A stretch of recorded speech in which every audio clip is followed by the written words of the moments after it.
4 years ago, I was sitting in a Costco parking lot just up the road, staring at a gun, ready to end my life. I was lost, consumed by pain, and convinced there was no way forward. In that moment of despair, I remembered a gift from a friend, psilocybin mushrooms that had been sitting in my closet for over a year. I made the decision to try one last thing before giving up entirely.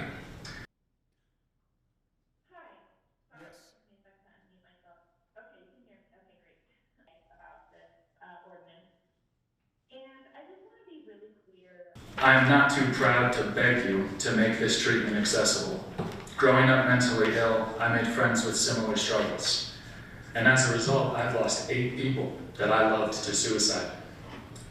People I loved would still be alive today if they had access to the treatment that I was able to receive.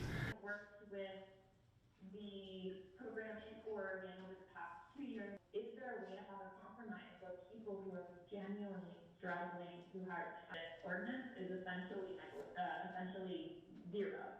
Safely, that it can be effective and that it can be incredibly beneficial for people to the. My friend, killed himself. And, I've always thought, I could have done more. I could have gave him a call. I could have, whatever. Him and I were in the Special Forces teams together, both in the acute course as well as, on the same team. And I know that he had a lot of stuff going on prior because he was a very decorated combat veteran before he would go and join the Special Forces. So I say all that to say that we have an opportunity to support veterans. It's a really easy one to say yes to.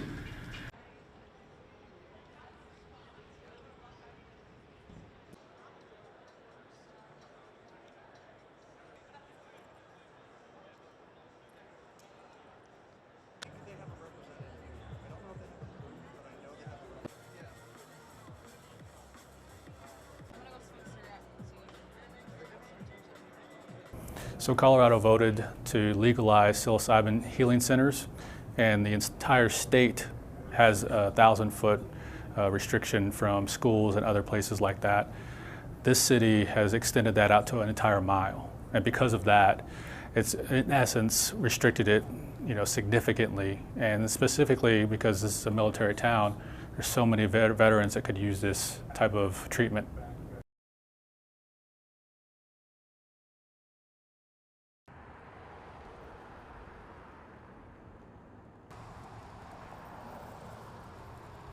Colorado Springs is definitely a conservative city, and we have a large veteran population. So you heard from some of the counselors today, they're at odds with it as well, because on one side there's this conservative leaning sort of anti-drug stance, and then on the other hand we have all of these veterans who live here who are suffering and who need care.